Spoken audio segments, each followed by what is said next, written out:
Martin Eden, partie 8, chapitre 27. La roue de la fortune tournait. Il reçut un chèque de $3 d'un journal hebdomadaire de New York pour 3 de ses triolets. 2 jours après, un journal de Chicago accepta ses chasseurs de trésors, avec promesse de les lui payer $10 après publication. C'était peu, mais cet article était le premier qu'il eût écrit. Son second essai, la suite d'aventures pour garçons, fut accepté à la fin de la semaine par une revue mensuelle appelée Youth and Age. Il est vrai que cette suite avait 22 000 mots et qu'on lui en offrait $16 après publication, ce qui faisait environ 75 cents, les 1000 mots. Mais il était également vrai que c'était là son second essai et qu'il en savait parfaitement les défauts. Cependant, ses premières œuvres même n'avaient rien de maladroit. Ce qui les caractérisait, c'était la lourdeur d'un tempérament trop puissant, la gaucherie du novice qui veut rattraper des papillons à coups de massue. Martin fut donc heureux de se débarrasser de ces essais de jeunesse qu'il avait vite jugés à leur valeur. Dans ses récentes œuvres, par exemple, il avait mis tout son espoir. Il avait essayé d'être plus et mieux qu'un écrivain ordinaire pour magazine. D'autre part, il n'avait pas étouffé son tempérament, mais l'avait endigué simplement. Il n'avait pas sacrifié non plus son amour de la vérité. Ses œuvres étaient réalistes, bien qu'imaginatives. Il aspirait à un réalisme passionné, mais profondément humain et croyant. Il voulait montrer la vie telle qu'elle est, avec toutes ses aspirations de l'esprit et toute sa soif d'idéal. Dans le cours de ses lectures, 2 écoles lui étaient apparues. L'une faisait de l'homme un dieu ignorant son origine terrestre, l'autre en faisait un tas de boue qui ignorait son essence céleste et ses possibilités divines. Selon Martin, Dieu et tas de boue étaient également faux, et les 2 écoles se trompaient. Il y avait un compromis à faire pour approcher de la vérité. Dans sa nouvelle, l'aventure, qu'il avait soumise à Ruff, Martin croyait l'avoir réalisée. Et dans son essai, Dieu et le limon, il avait exprimé ses idées sur le sujet en général. Mais l'aventure et ses meilleures œuvres continuaient leur voyage chez les éditeurs. Ses premiers ouvrages ne valaient à ses yeux que par l'argent qu'ils rapportaient, et il n'estimait guère davantage ses contes dramatiques, dont 2 étaient vendus. Ce n'étaient pour lui que de simples fantaisies d'imagination, mais elles étaient pourtant remplies de toute l'émotion de la réalité, et là résidait leur charme. Ce mélange de grotesque et d'impossible avec la réalité, il le regardait comme un truc habile, et voilà tout. Ce n'était pas de la littérature supérieure. Il y avait de l'art, certes, mais de l'art sans valeur, puisqu'il ne dérivait pas d'une source humaine. L'habileté avait été de dissimuler la fiction sous le masque de la réalité, et c'est ce qu'il avait fait dans une demi-douzaine d'histoires tragiques qu'il avait écrites avant de s'élancer vers les sommets avec l'aventure, la joie, la marmite et le vin de la vie. Les $3 qu'il reçut pour les triolets lui servirent à vivre d'une façon précaire jusqu'à l'arrivée du chèque de la White Mouse. Il toucha le premier chez le méfiant épicier portugais, lui donna $1 d'acompte et divisa les 2 autres dollars entre le boulanger et le fruitier. Il ne put encore se payer de viande et ses menus se simplifiaient de plus en plus. Quand le chèque de la White Mouse arriva, il hésita sur la façon de l'encaisser. S'il n'avait jamais pénétré dans une banque, il y avait encore moins fait d'affaires, et l'enfantin et naïf désir le hantait d'entrer dans une des grandes banques d'Auckland pour y toucher son chèque de $40. D'autre part, le plus ordinaire bon sens lui commandait de le toucher chez son épicier, ce qui procurerait une impression capable, certainement, d'augmenter son crédit à l'avenir. À contre-cœur, Martin céda aux objurgations de ce fournisseur, lui paya sa note complète et reçut en retour une poignée d'espèces sonnantes et trébuchantes. Il paya également ses autres dettes, dégagea complet et bicyclette, donna 1 mois d'avance pour la machine à écrire et à Maria ce qu'il lui devait, plus 1 mois d'avance. Il lui resta en poche $3 pour les dépenses imprévues. En soi, cette petite somme représentait une fortune. Dès qu'il eut son complet, il alla voir Ruth et, en chemin, ne put s'empêcher d'agiter sa poche afin d'entendre tinter son trésor. Ça faisait si longtemps qu'il n'avait pas eu d'argent que, pareil à un homme qui a failli mourir de faim et couve des yeux la nourriture qu'il ne peut plus consommer, il avait besoin de sentir dans sa main ces quelques pièces. Il n'était cependant ni avare ni mesquin, mais cet argent signifiait pour lui autre chose que des dollars et des cents. Il signifiait le succès, et les aigles gravés sur ces pièces étaient autant de victoires ailées. Il en arriva à penser que le monde était vraiment admirable. Pendant des semaines, il l'avait trouvé bien triste, bien sombre. Mais à présent, avec presque toutes ses dettes payées, 3 dollars tintant dans sa poche et la certitude du succès, le soleil lui semblait resplendissant, et même l'averse qui le trempa en un clin d'œil lui parut charmante. Pendant qu'il mourait de faim, il pensait constamment aux millions d'êtres qui, de par le monde, mouraient de faim comme lui. Aujourd'hui, qu'il était rassasié, il les oublia. Mais, comme il était amoureux, il pensa aux innombrables amoureux et des motifs de poèmes d'amour s'imposèrent à son esprit. Distrait par l'inspiration, il descendit du tram 2 stations trop loin, sans que sa bonne humeur en soit altérée. Chez les Morse, il y avait du monde. Les 2 cousines de San Raphaël étaient venues voir Ruth, et Madame Morse, sous prétexte de les distraire, avait invité plusieurs hommes. Sa campagne avait commencé durant l'absence forcée de Martin et battait son plein. Elle s'évertuait à n'avoir chez elle que des hommes de valeur. C'est ainsi qu'en plus des cousines Dorothée et Florence, Martin fit la connaissance de 2 professeurs de l'université, un de latin, l'autre d'anglais, d'un jeune officier de retour des Philippines, camarade de collège de Ruth, d'un jeune homme appelé Melville, secrétaire privé de Joseph Perkins, directeur de la compagnie des trusts de San Francisco, et enfin d'un banquier de 35 ans, Charles Hapgood, gradué de l'université de Stanford, membre des clubs du Nil et de l'Unité, orateur de réunions publiques du Parti républicain pendant les élections, bref, un garçon d'avenir. Parmi les femmes se trouvaient un peintre portraitiste, une musicienne professionnelle et une sociologue, célébrité locale à cause de ses établissements de travail dans les quartiers pauvres de San Francisco. Mais les femmes ne comptaient pas pour grand-chose dans le plan de Madame Morse et n'étaient tout au plus que des accessoires indispensables. Il fallait bien attirer les hommes d'une façon quelconque. « Ne vous excitez pas en parlant, » recommanda Ruth avant de commencer les présentations. Gêné par la crainte de paraître gauche, contracté par son ancienne appréhension de démolir les bibelots, Martin fut d'abord paralysé. Jamais il n'avait été en contact avec des individus aussi remarquables, ni avec autant de monde à la fois, et ça l'intimidait. Melville, le secrétaire, l'hypnotisait, et il résolut de l'interviewer à la première occasion.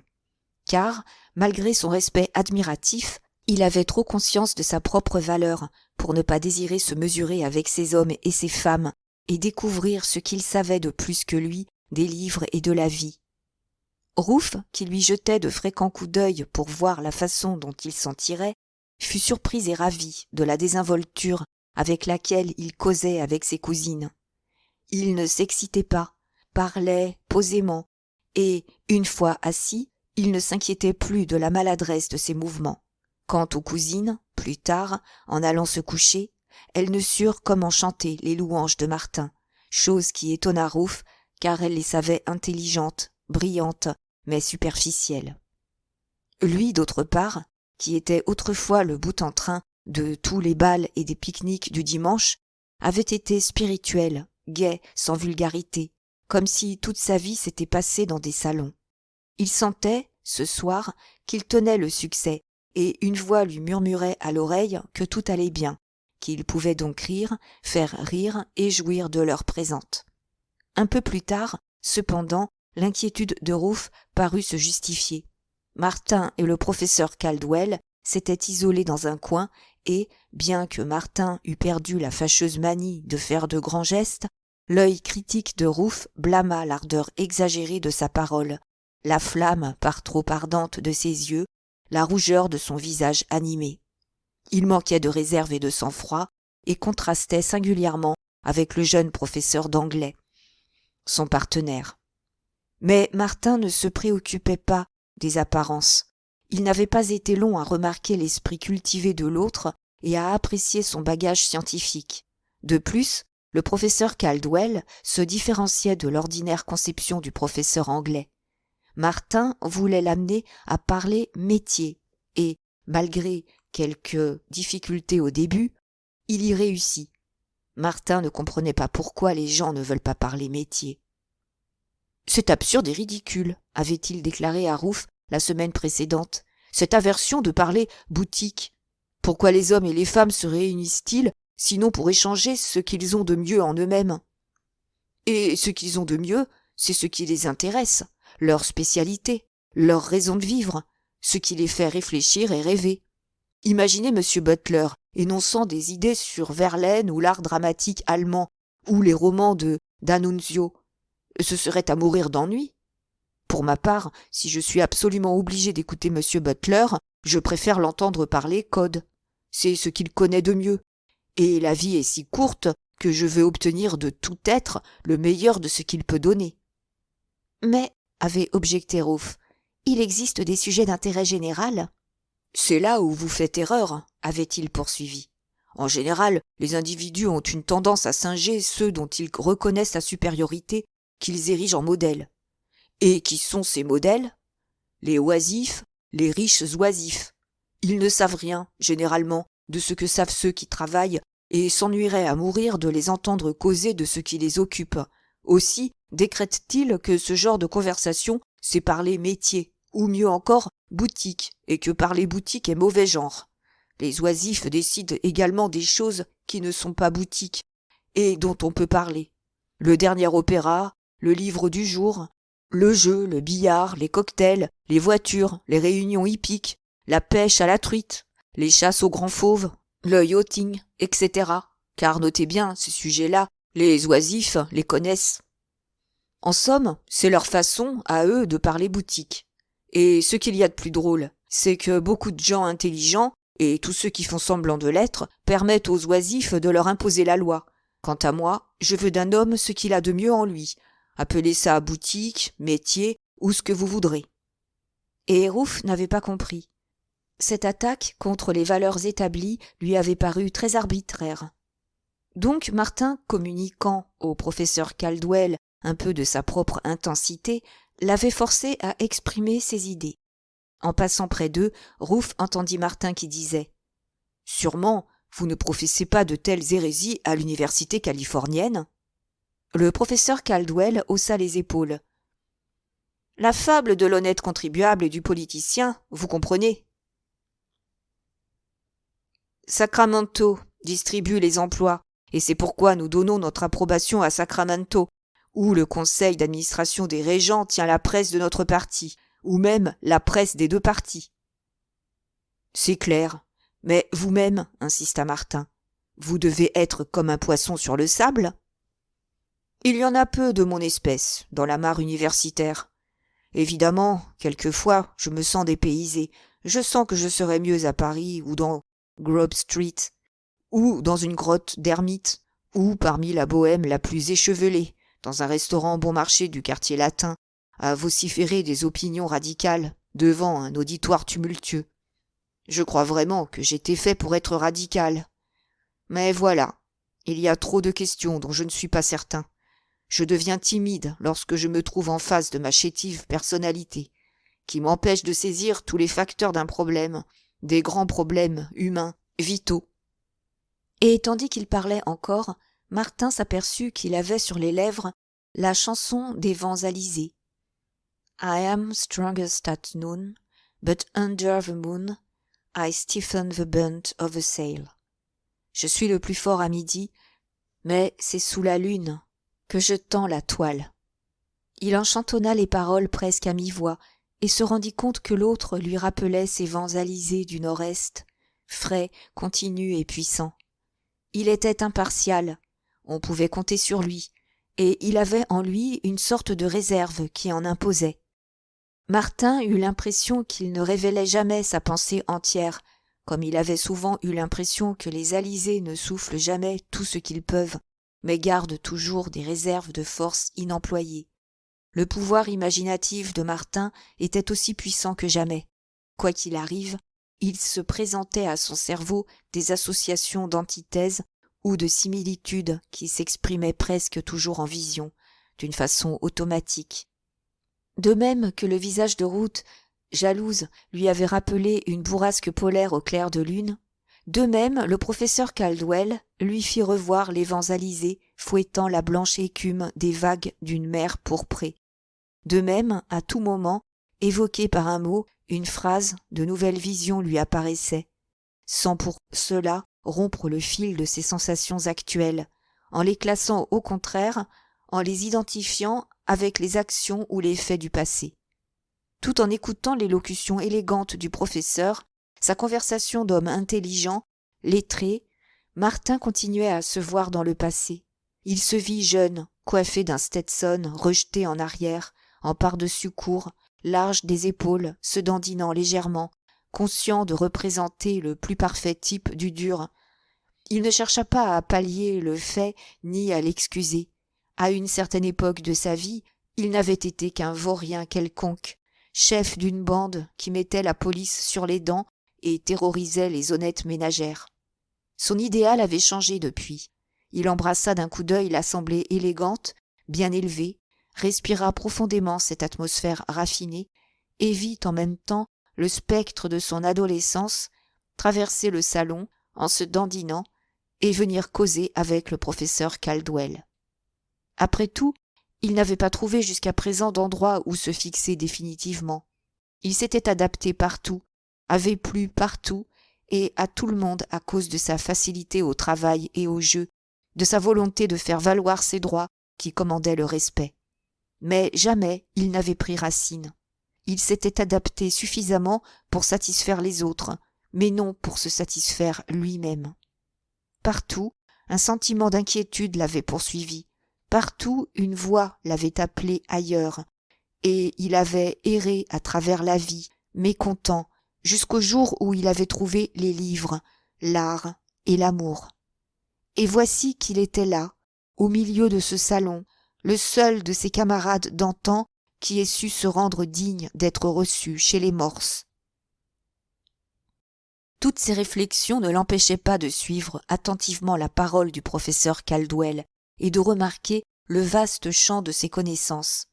De temps en temps, il découvrait, au cours de la conversation, d'énormes lacunes dans son instruction, des sujets entiers qui lui étaient étrangers.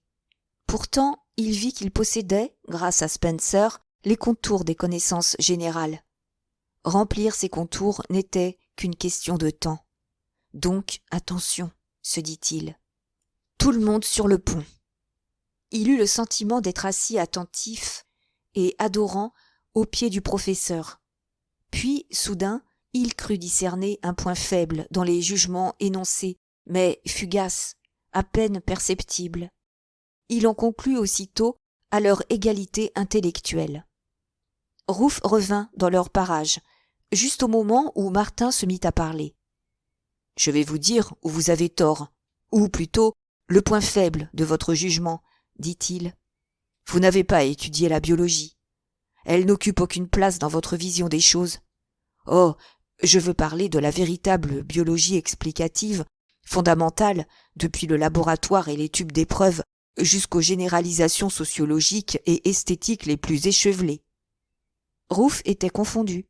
Elle avait assisté au cours du professeur Caldwell et le considérait comme l'authentique réceptacle de la science.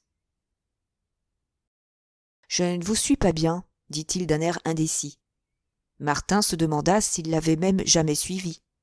« Je vais tâcher de me faire comprendre, » dit-il. « Je me rappelle avoir lu dans l'histoire d'Égypte qu'il était impossible de comprendre l'art égyptien sans avoir d'abord étudié le pays. »« Parfaitement, » dit le professeur. « Et il me semble, continua Martin, que d'autre part, la connaissance d'un pays ne peut s'acquérir sans celle de la constitution même de la vie dans ce pays. Comment pouvons-nous comprendre les lois et les institutions, la religion et les mœurs, sans avoir compris d'abord non seulement la nature de ceux qui les ont faites, mais la composition de cette nature? La littérature est-elle moins humaine que l'architecture ou la sculpture égyptienne? Y a-t-il une seule chose dans tout l'univers qui ne soit soumise aux lois de l'évolution. Oh, je sais qu'il existe une théorie compliquée sur l'évolution dans l'art, mais elle me semble trop mécanique. De l'évolution humaine, on n'en parle pas. L'évolution de l'instrument, de la musique, de la danse et du chant est admirablement comprise et décrite. Mais que faites-vous de l'évolution de l'homme, du développement de l'être intrinsèque, avant d'avoir fabriqué son premier outil et balbutié son premier chant? Ça vous intéresse peu. C'est ce que j'appelle la biologie. C'est de la biologie sous son aspect le plus élevé. Je sais que je m'exprime d'une façon incohérente, mais j'essaye de vous exposer mes idées comme je peux. Elles me sont venues pendant que vous parliez. Vous avez dit vous-même que la fragilité humaine empêche de prendre en considération tous les facteurs. Mais vous laissez de côté le plus important, le facteur biologique, celui qui a tissé les matières premières de tout art, la trame, la chaîne de toute action humaine et des merveilles qu'elle engendre. À la stupéfaction de Rouff, Martin ne fut pas immédiatement écrasé, et la réponse du professeur lui parut être faite en considération de la jeunesse de Martin. Pendant un bon moment, le professeur Caldwell resta silencieux, jouant avec sa chaîne de montre. « Savez-vous, dit-il enfin, qu'un jour déjà on m'a fait la même critique. C'était un très grand savant et un évolutionniste, Joseph Lecomte. Mais il est mort, et je pensais ne plus être disséqué. Et vous voilà, vous aussi, avec votre œil inquisiteur. Sérieusement, d'ailleurs, et ceci est une confession, je crois qu'il y a quelque chose de vrai dans votre critique. Beaucoup de vrai, même. Je suis trop classique en ce qui concerne l'interprétation des branches diverses de la science, et je ne peux que plaider l'insuffisance de mon éducation et une indolence naturelle qui m'a empêché d'approfondir le sujet comme j'aurais dû le faire. Figurez-vous que je n'ai jamais mis les pieds dans un laboratoire de physique ou de chimie. Non, jamais. Lecomte avait raison, et vous aussi, monsieur Eden. Jusqu'à un certain point, en tout cas. Sous un prétexte quelconque, Rouff emmena Martin, et, une fois à l'écart, elle lui dit tout bas. « Vous n'auriez pas dû monopoliser ainsi le professeur Caldwell. D'autres gens que vous ont envie de discuter avec lui. »« Pardon, répondit Martin, confus, mais je l'ai forcé à s'extérioriser un peu, et il était si intéressant que je n'ai pas réfléchi. Vous savez, c'est l'homme le plus brillant, le plus intelligent que j'ai rencontré. Et je vais vous avouer autre chose. J'ai cru autrefois que tous ceux qui sortaient des universités ou qui occupaient de hautes situations dans la société étaient aussi brillants et aussi intelligents que lui. « Il est une exception, dit-elle. Je m'en suis aperçue. Avec qui voulez-vous que je discute à présent? Tenez, confrontez-moi avec ce jeune caissier. » Martin et lui bavardèrent un quart d'heure, et Ruth n'eut rien à reprendre aux manières de son amoureux. Ses yeux ne jetèrent aucun éclair, son visage resta calme, et elle fut surprise de la tenue parfaite de son langage. Mais dans l'estime de Martin, la corporation entière des caissiers tomba, et tout le reste de la soirée, il resta sous l'impression que caissier et diseur de platitudes étaient synonymes. Il trouva l'officier bon enfant, simple et sain, content d'occuper dans la vie une place que sa naissance et la chance lui avaient conférée. En apprenant qu'il avait passé 2 ans à l'université, Martin fut très intrigué de savoir où il avait bien pu cacher ce qu'il y avait appris. Cependant, il le préféra au banal et plat caissier. « Vraiment, les platitudes me sont égales, dit-il plus tard à Rouff. Mais ce qui m'exaspère, c'est la prétention pompeuse, la conviction profonde avec lesquelles on les émet et le temps qu'on prend pour ça. Enfin. Mais j'aurais pu apprendre à cet individu toute l'histoire de la Réforme, pendant qu'il me racontait comment le parti de l'Union des travaillistes s'était fondu avec les démocrates. Il pèse ses mots avec autant de soin qu'un joueur de poker professionnel choisit les cartes qu'il doit abattre. Un jour, je vous imiterai sa façon de faire. « Je regrette qu'il ne vous plaise pas, » répondit Rouff. « Monsieur Butler l'estime beaucoup. Monsieur Butler dit qu'il est honnête, de tout repos, l'appelle le roc, et dit qu'on pourrait édifier avec lui n'importe quel établissement de banque. » Je n'en doute pas. Bien que je l'aie peu vu, et que je l'ai encore moins entendu. Mais les banques ont un peu baissé dans mon estime. Vous ne m'en voulez pas de vous parler aussi franchement, chérie. Non, non, c'est très intéressant. N'est-ce pas? Continua Martin gaiement. Je ne suis qu'un barbare, pour la première fois en contact avec la civilisation. Des impressions aussi neuves doivent paraître très amusantes aux gens civilisés. Que pensez-vous de mes cousines? Demanda Ruth. Je les préfère aux autres femmes. Elles sont drôles et sans prétention. Mais les autres femmes vous plaisent aussi? Il secoua la tête. Cette femme aux établissements ouvriers n'est qu'un perroquet sociologue. Je parie que si on l'examinait par transparence, on ne lui trouverait pas une seule idée originale. Quant à la femme peintre, elle est mortellement ennuyeuse et ferait une épouse parfaite pour le caissier.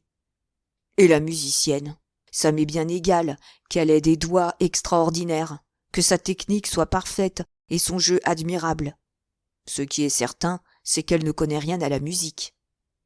Elle joue magnifiquement, protesta Ruth. Oui, sa gymnastique musicale est parfaite, mais je lui ai demandé ce que la musique signifiait pour elle. Vous savez que je suis curieux de ce genre de choses, et elle n'en sait rien, excepté qu'elle adore la musique, que c'est le plus grand des arts, et qu'elle ne vit que pour ça. Vous les avez toutes forcées à parler boutique? Je l'avoue, et si elles n'ont pas réussi à m'intéresser, imaginez ce qu'auraient été mes souffrances si elles avaient parlé d'autre chose.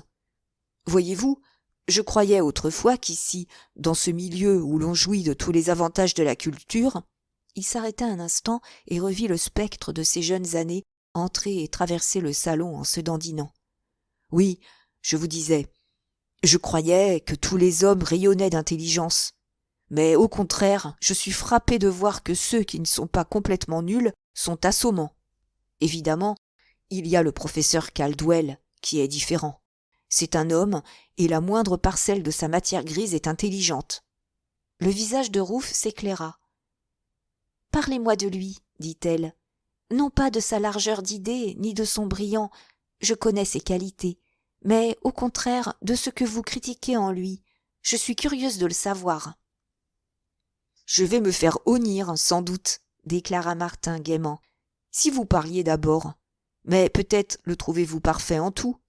J'ai suivi 2 de ses cours et je le connais depuis 2 ans. C'est donc votre première impression que je veux connaître. Une mauvaise impression, voulez-vous dire? Eh bien, voilà.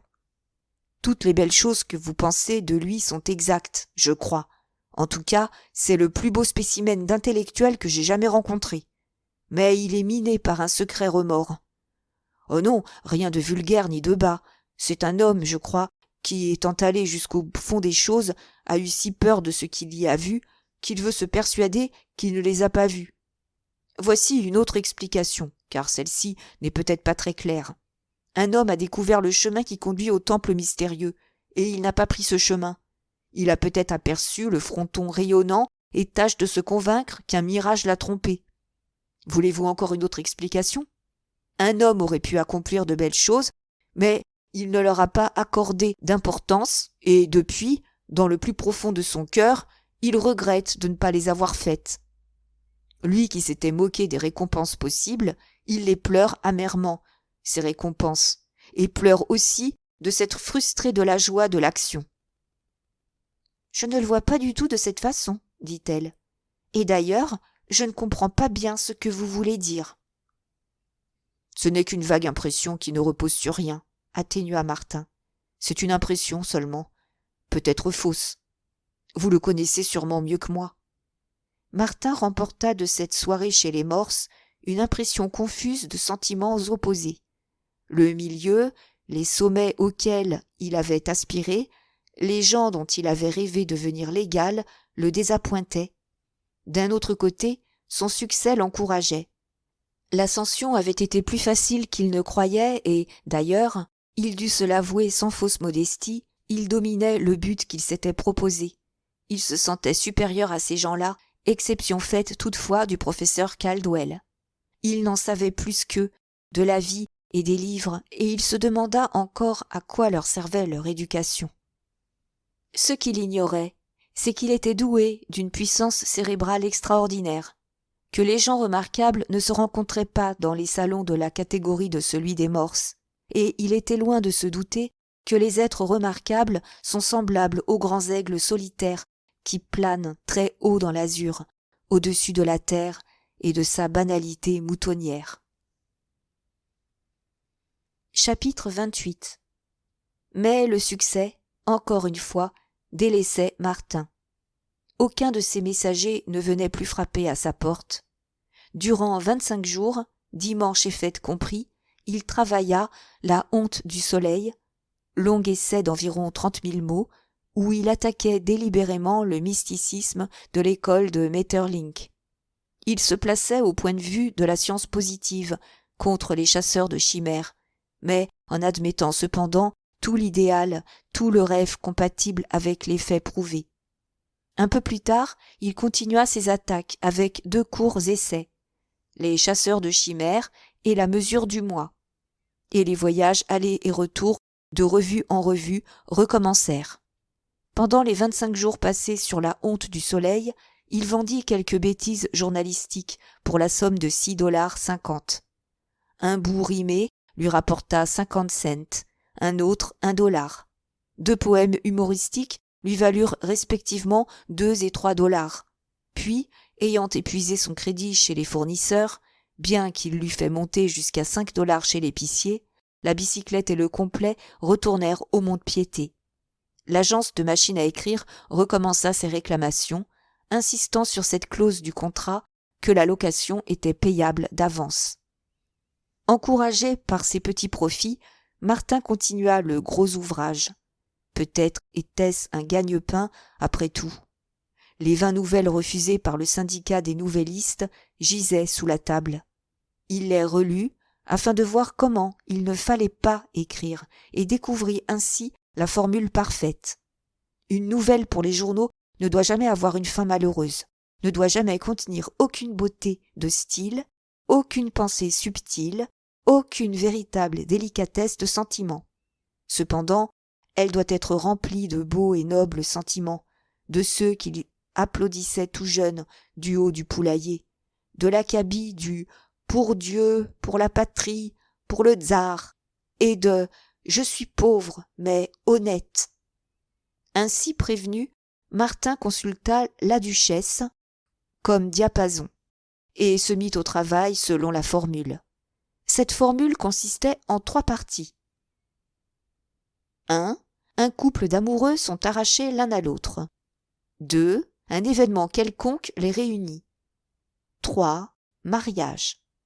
Les 2 premières parties pouvaient se varier à l'infini, mais la 3e était immuable. Ainsi, le couple amoureux pouvait être séparé.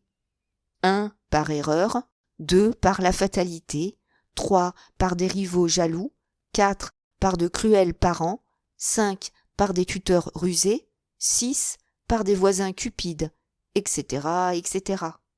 Ils pouvaient être réunis, 1 par une bonne action de l'amoureux ou de l'amoureuse, 2 par un changement de sentiment de l'un ou de l'autre, 3 par la confession volontaire ou forcée du tuteur rusé, du voisin cupide ou du rival jaloux, 4 par la découverte d'un secret, 5 par la prise d'assaut du cœur de la jeune fille, 6 par une abnégation sublime du jeune homme, et ainsi de suite à l'infini.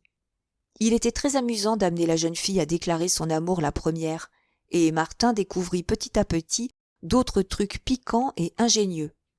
Mais le ciel pouvait s'ouvrir et la foudre tomber.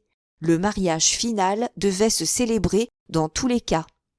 La formule prescrivait 1200 mots au minimum et 1500 au maximum.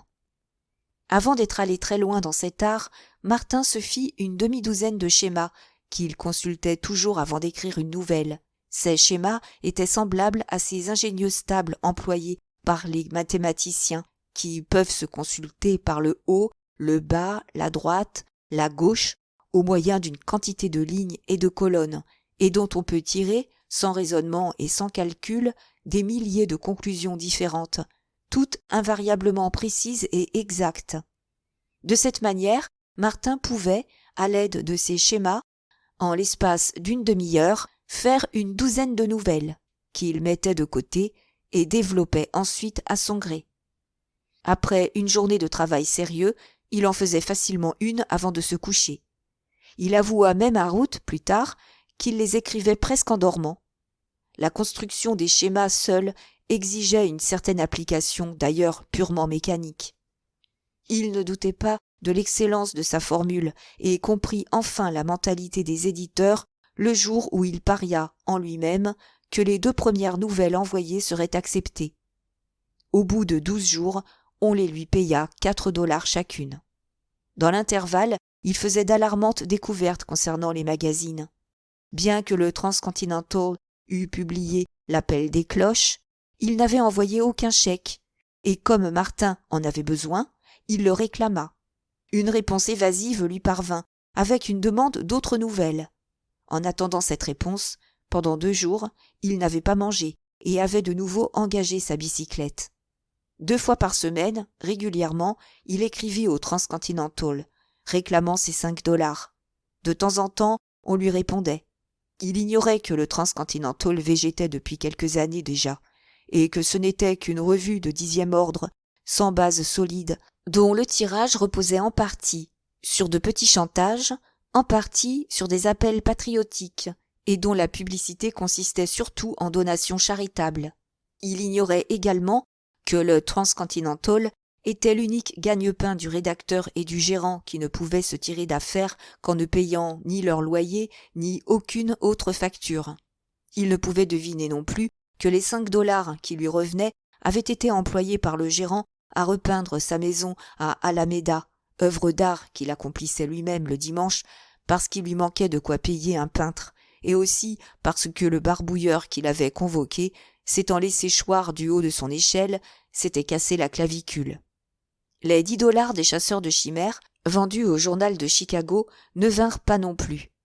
L'article avait été publié, ainsi qu'ils sont convainquis à la salle de lecture centrale, mais l'éditeur demeura sourd à toute réclamation.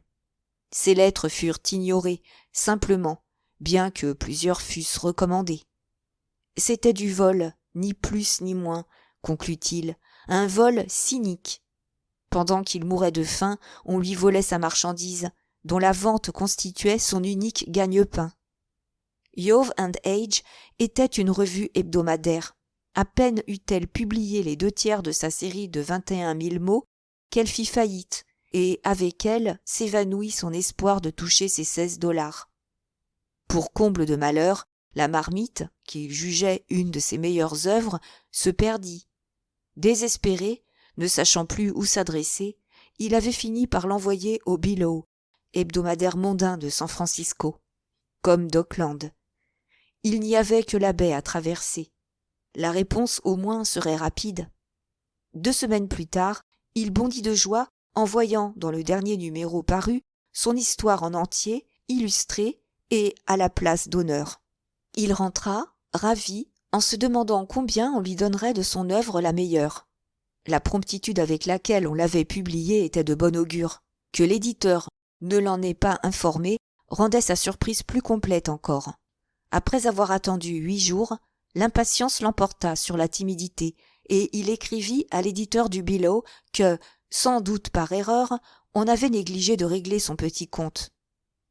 « Même si ce n'est que $5, se dit Martin, les haricots et les pois cassés que je pourrais m'acheter me permettront d'en écrire une demi-douzaine d'autres, peut-être aussi bonnes. » La lettre que l'éditeur lui écrivit provoqua, par son froid cynisme, l'admiration de Martin. « Nous vous remercions, disait-il, de votre excellente collaboration. Votre article nous a beaucoup plu et, comme vous voyez, nous lui avons donné la place d'honneur et l'avons publié immédiatement. Nous espérons que les illustrations sont à votre goût. En relisant votre lettre, il nous semble qu'il y a un malentendu dans votre façon de comprendre les usages de notre journal. Nous n'avons pas l'habitude de payer les manuscrits que nous n'avons pas sollicités, et tel est le cas pour le vôtre. Nous pensions, bien entendu, que vous étiez au courant de nos principes. Nous regrettons vivement ce fâcheux malentendu. Nous vous remercions encore de votre aimable contribution et, dans l'espoir que vous nous ferez parvenir d'autres articles, nous vous prions, etc., etc. » Dans le post-scriptum, Il était ajouté que, bien que le Billow ne fasse pas de service gratuit, il se ferait un plaisir de l'abonner gratuitement pour l'année suivante. Instruit par cette expérience, Martin ne manqua plus d'imprimer sur la première feuille de chacun de ses manuscrits « Accepté au tarif habituel ».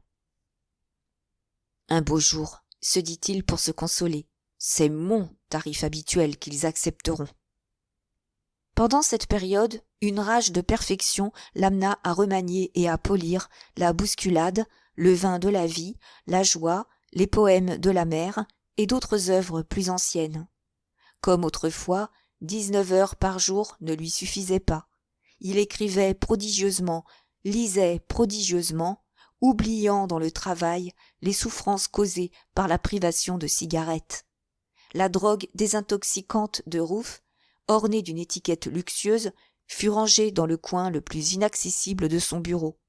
C'était pendant ces périodes de famine qu'il souffrait surtout du manque de tabac, mais il tenait bon quand même, tout en se disant que ce qu'il accomplissait là était bien l'acte le plus héroïque de sa vie. Quant à Ruth, elle trouvait qu'il ne faisait que son devoir.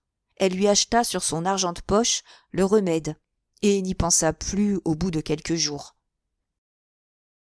Ces nouvelles faites à la chaîne, bien qu'il les méprisât, avaient du succès. Grâce à elles, il put payer ses dettes et acheter des pneus neufs à sa bicyclette.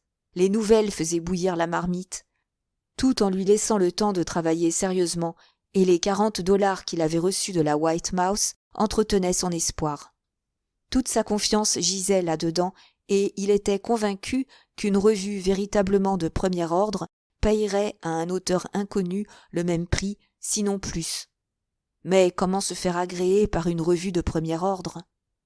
Ses meilleures nouvelles, ses poèmes, continuaient leur pérégrination, et tous les mois, il lisait des monceaux de prose ennuyeuse, plate et mal écrite, sous des couvertures diverses.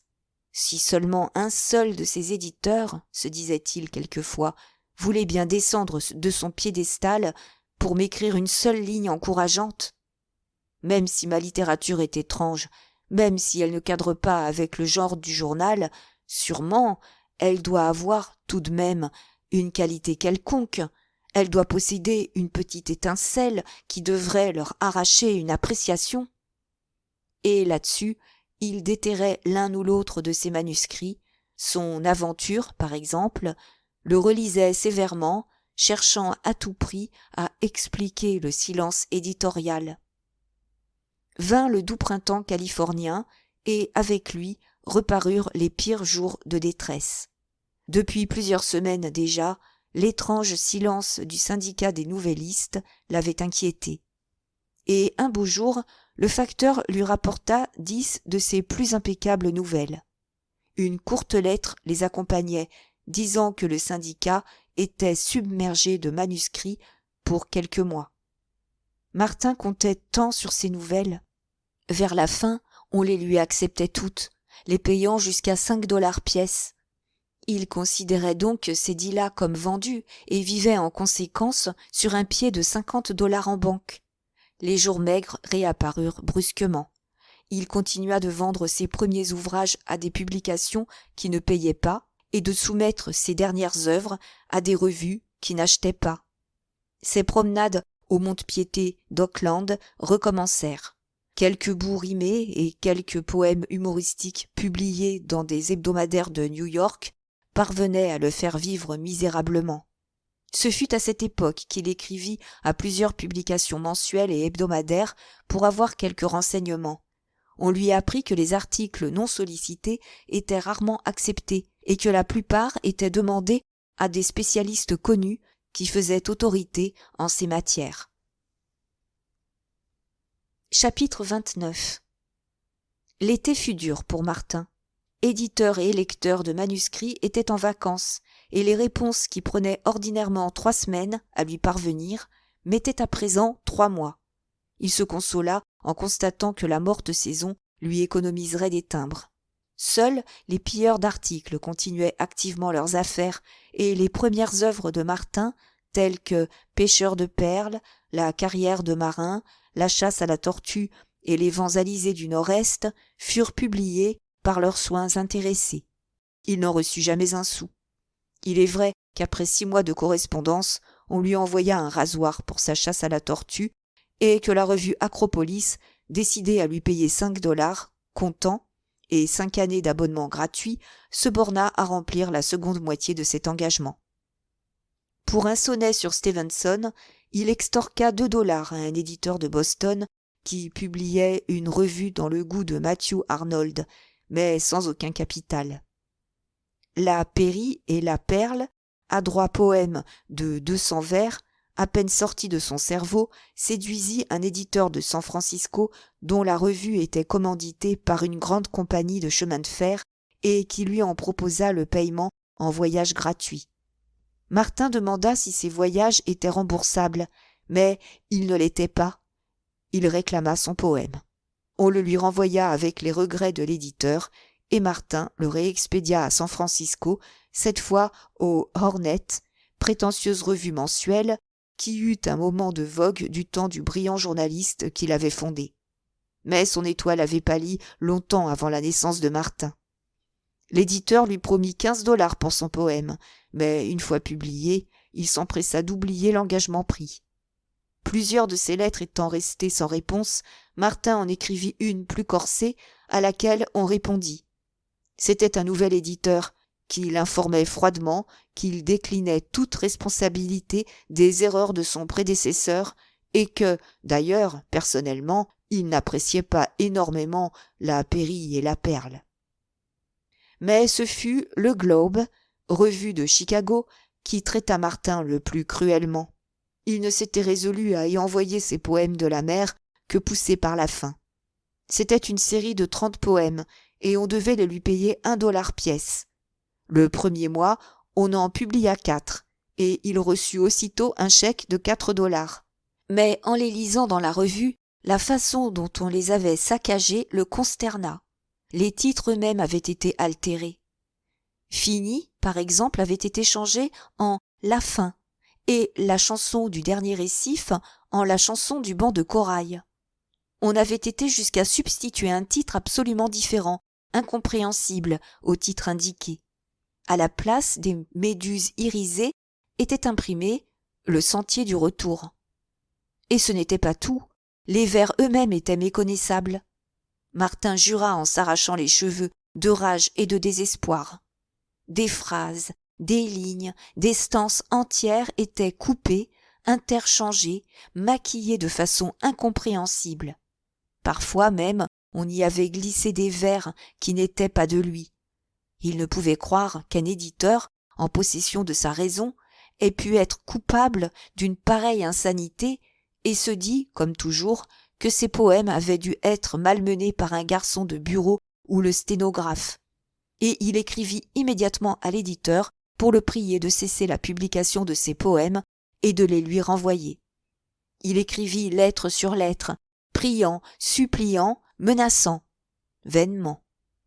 Tous les mois, le massacre continua jusqu'à ce que les 30 poèmes aient disparu, et tous les mois, il recevait un chèque pour celui qui venait de paraître. En dépit de ces mésaventures variées, le souvenir du chèque de $40 de la White Mouse le soutenait, bien qu'il en fût réduit de plus en plus aux gros ouvrages. Il découvrit de quoi manger dans des journaux hebdomadaires d'agriculture et dans des revues professionnelles, mais en revanche, les périodiques religieux l'auraient laissé mourir de faim. Au moment le plus critique, quand son complet noir était au mont-de-piété, il fit un coup de maître dans un concours organisé par le comité local du Parti républicain. Il fallait concourir dans 3 épreuves distinctes, et il les gagna toutes les 3, en riant amèrement d'en être arrivé là pour vivre.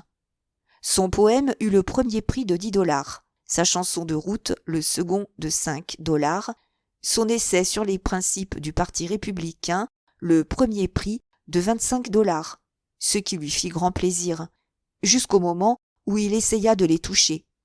Quelque chose ne marchait pas au comité local et, bien qu'un riche banquier et un sénateur en fussent membres, l'argent ne rentrait pas.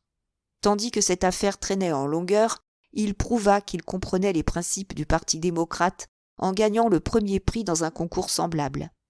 Cette fois, il reçut l'argent, $25, mais Des 40 $ du premier concours, il n'en entendit plus parler.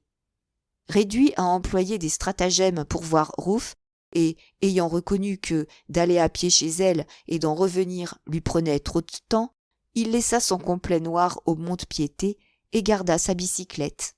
De cette façon, il faisait de l'exercice, gagnait du temps pour travailler et pouvait aussi voir Ruth. Un pantalon de golf et un vieux chandail lui faisaient une tenue de cycliste assez convenable pour aller se promener avec Ruth l'après-midi. D'ailleurs, il n'avait guère l'occasion de la voir beaucoup chez elle, où Madame Morse poursuivait systématiquement sa campagne d'encerclement. Les gens supérieurs qu'il rencontrait, loin de continuer à être pour lui des sujets d'admiration, l'ennuyaient. Leur soi-disant supériorité ne l'impressionnait plus. Ses tracas, ses déceptions, son travail acharné le rendaient nerveux, irritable, et la conversation de ces gens l'exaspérait. Il comparait aujourd'hui leur étroitesse d'esprit à l'envolée des penseurs dont il lisait les œuvres. Jamais, chez Ruth, il n'avait rencontré un être remarquable, à part le professeur Caldwell, qu'il n'y avait vu qu'une fois. Les autres étaient des nullités, superficiels, dogmatiques, ignorants. Leur ignorance surtout le stupéfiait. En quoi leur éducation leur avait-elle profité?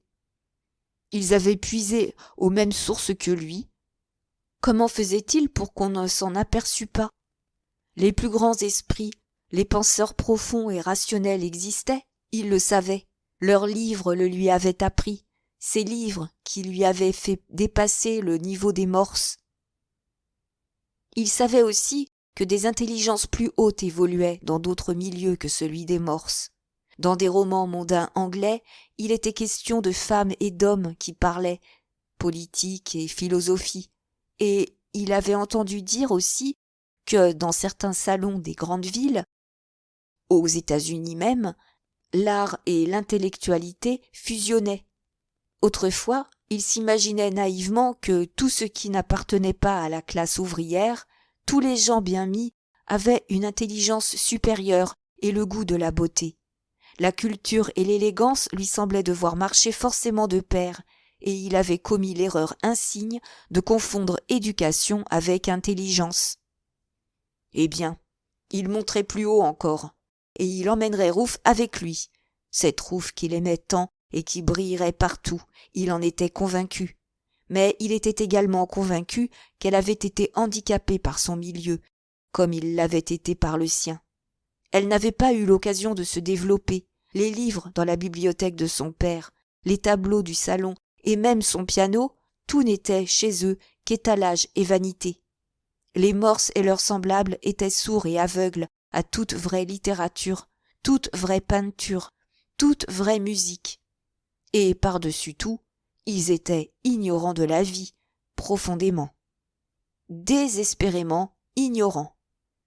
En dépit de leur disposition unitaire et de leur apparence compréhensive, ils étaient de 2 générations en retard en ce qui concerne la science interprétative.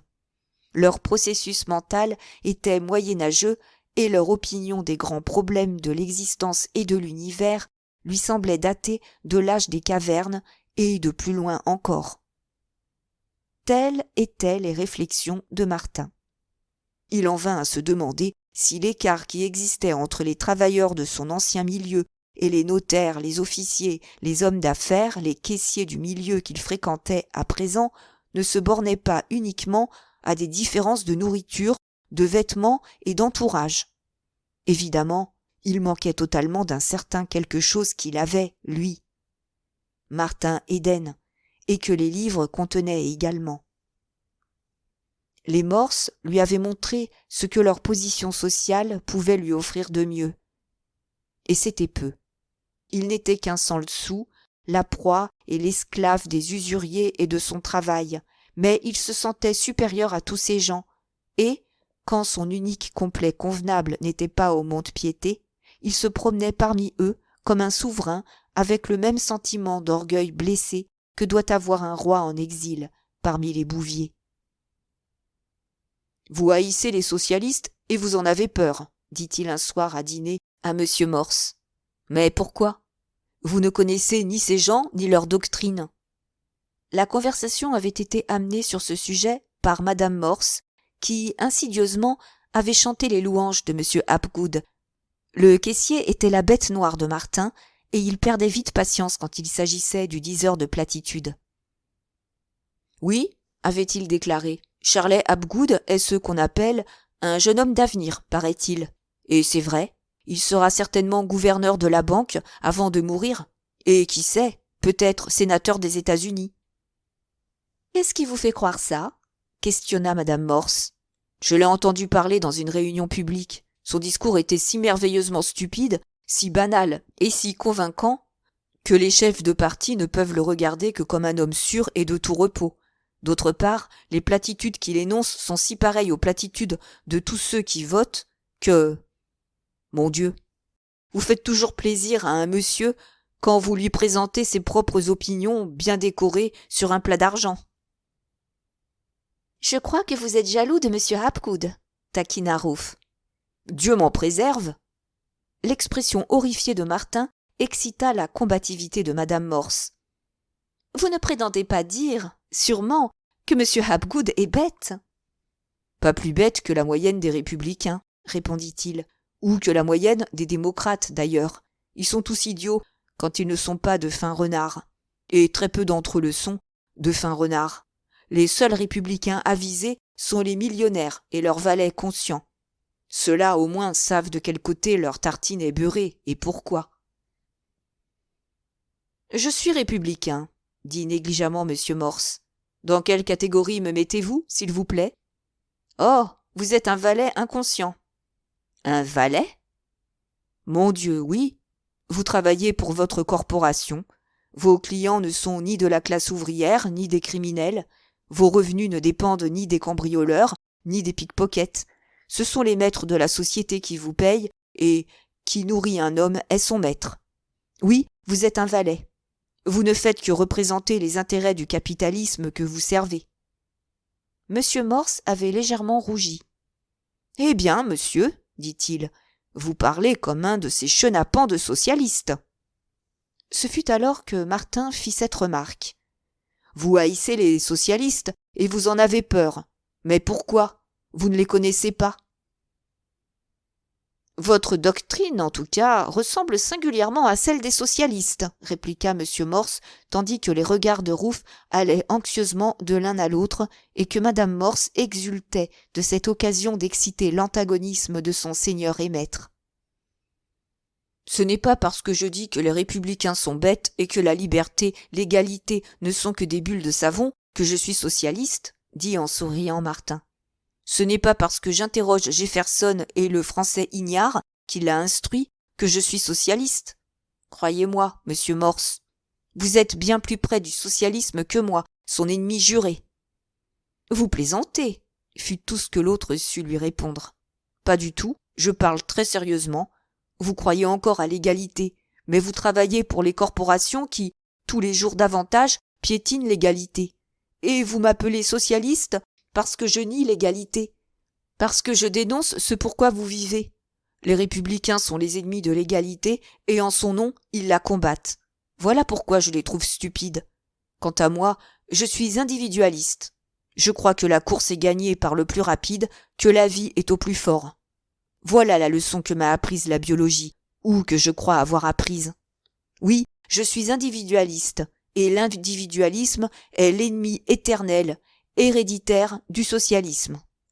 « Mais vous fréquentez des meetings socialistes » lança M. Morse. « Certainement, exactement comme les espions fréquentent les camps ennemis. Comment sauriez-vous autrement ce qui s'y passe ?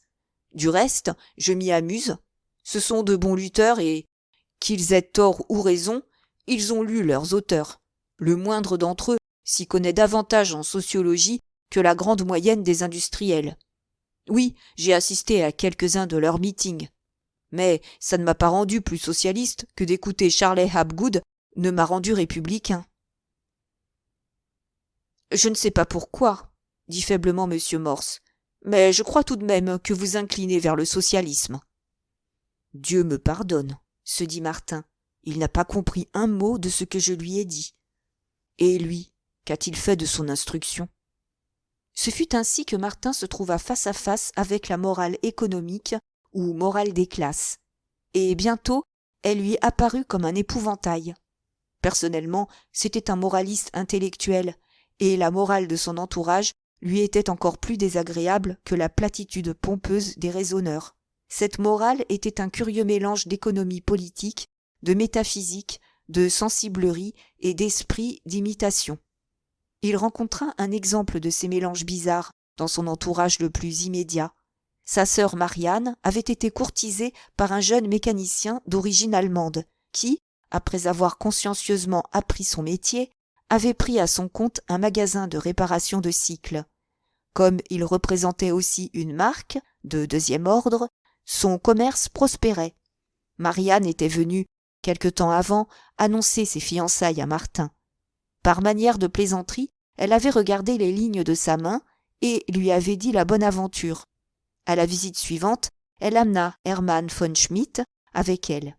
Martin fit les honneurs et les félicita tous deux si aimablement et avec tant d'aisance que le fiancé plutôt rustre en fut aussitôt désagréablement impressionné.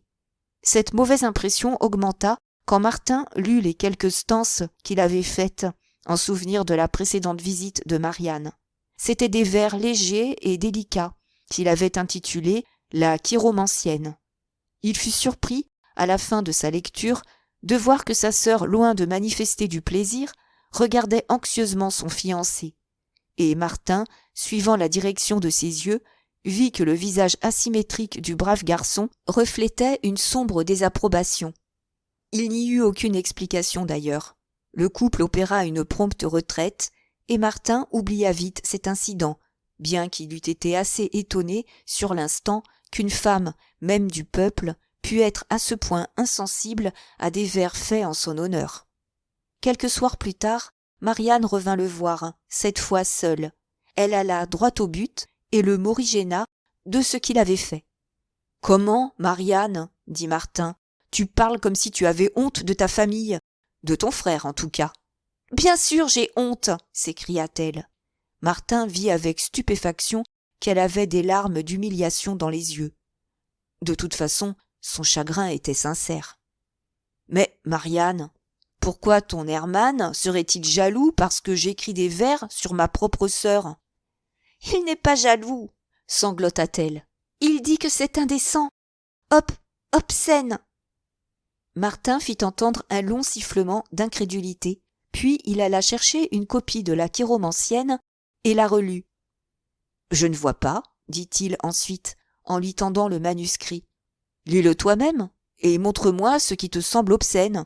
C'est bien le mot qu'il a employé, n'est-ce pas ? » « C'est ça, et il doit savoir, répondit Marianne en repoussant le manuscrit d'un air dégoûté. Et il dit qu'il faut que tu le déchires, qu'il ne veut pas d'une femme sur laquelle on a écrit des choses que n'importe qui peut lire. Il dit que c'est une honte et qu'il ne veut pas de ça. « Écoute, Marianne, tout ça est absurde, commença Martin. Puis il s'arrêta, car il avait changé d'avis. Il vit la pauvre fille malheureuse, se rendit compte de l'inutilité de ses efforts à les convaincre, elle et son fiancé, et résolut de céder, bien qu'il trouvât l'incident absurde et insultant. « Parfait, déclara-t-il, en déchirant le manuscrit et en le jetant au panier. Il lui suffisait de savoir que l'original se trouvait déjà à la rédaction d'une revue de New York. Marianne et son fiancé n'en sauraient jamais rien et, ni eux, ni le monde ne s'en porteraient plus mal si ce joli poème anodin était jamais publié. Marianne fit un mouvement vers la corbeille à papier, puis se retint. « Est-ce que je peux ?» supplia-t-elle. Il fit signe que oui, et la regarda d'un air songeur, tandis qu'elle ramassait les bouts du manuscrit et les fourrait dans la poche de sa jaquette pour prouver le succès de sa démarche. Elle lui rappela Lizzie Connolly, mais pourtant cette fille qu'il avait vue 2 fois était plus vive, plus vibrante. Mais elles étaient semblables toutes deux, comme allure et comme mise, et il s'amusa de les imaginer l'une ou l'autre entrant dans le salon de Madame Morse. Puis son amusement s'éteignit, et il se sentit infiniment seul. Sa sœur et le salon Morse n'étaient que des bornes sur la route où il cheminait, et il les avait dépassées. Il jeta un coup d'œil amical à ses livres. C'étaient les seuls camarades qui lui restaient. « Hein, quoi ?» fit-il en sursautant. Marianne répéta sa question. « Pourquoi je ne travaille pas ?» Il eut un rire un peu forcé. « Ton Hermann t'a raconté des bêtises. » Elle secoua la tête. « Ne mens pas, dit-il. » Et comme elle se taisait, « Écoute, tu diras à ton Hermann qu'il se mêle de ses affaires. Quand j'écris des vers à la fille qu'il courtise, ça le regarde. Mais en dehors de ça, il n'a rien à me dire. C'est compris ? Alors, tu ne crois pas à mon avenir d'écrivain, dis. Tu crois que je suis un feignant, que je suis perdu et que je suis un déshonneur pour ma famille ? Je crois qu'il serait préférable que tu aies un métier, dit-elle avec fermeté. Il vit qu'elle était profondément convaincue. Hermann dit « Au diable ton Hermann !» interrompit-il gaiement. « Ce que je voudrais savoir, c'est quand vous allez vous marier. Tâche de savoir aussi si ton Hermann daignera accepter un cadeau de moi pour votre mariage. » Il réfléchit à cet incident après le départ de Marianne et eut un rire amer en pensant à sa sœur et à son fiancé, à tous ceux de sa classe, à tous ceux de la classe de Ruff, dirigeant leur mesquine petite vie selon de mesquines petites formules, fantoches, moutonniers, modelant leur existence sur celle du voisin, incapables de vivre réellement la vie à cause des préjugés enfantins qui les guident. Il les voyait défiler devant lui, processionnellement. Bernard Higginbotham, bras dessus, bras dessous, avec M. Butler, Hermann von Schmidt, avec Charley Hapgood et d'autres, tous par paires. Il les examinait, les jugeait et les renvoyait. En vain il se demandait « Où sont les grandes âmes ? Où sont les grands penseurs ?» Et parmi la foule d'êtres indifférents, informes, stupides qu'il évoquait, il ne trouvait rien. Un dégoût l'envahit, semblable à celui que Circé dut avoir pour son troupeau de pourceaux.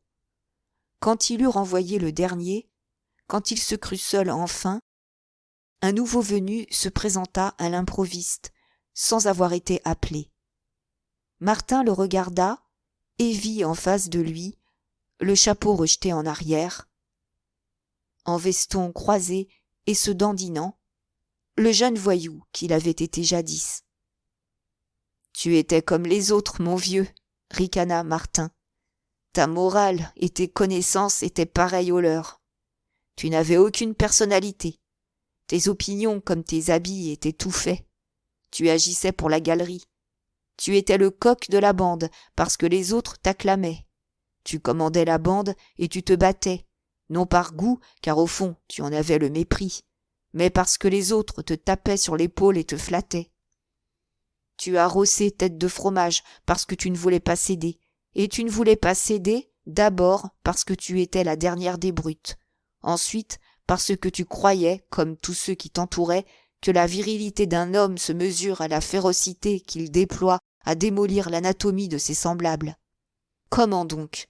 Tu leur fauchais leurs filles, non pas par désir, mais parce que, dans la moelle de tes parents, fermentait l'instinct de l'étalon sauvage et du taureau. Eh bien, les années ont passé. Qu'en penses-tu, à présent ? Comme pour lui répondre, la vision changea aussitôt. Le chapeau, le veston trop court disparurent et furent remplacés par des vêtements plus sobres. L'insolence du visage, la dureté des yeux firent place à une expression sereine, lumineuse, qui semblait le reflet d'une admirable clarté intérieure. L'apparition ressemblait étrangement au Martin Eden actuel, et, en regardant mieux, il vit la petite lampe qui l'éclairait, le livre qu'il étudiait. Il lut le titre, « La science de l'esthétique ». C'était bien lui. Il remonta la lampe et reprit la science de l'esthétique à l'endroit où il l'avait laissée.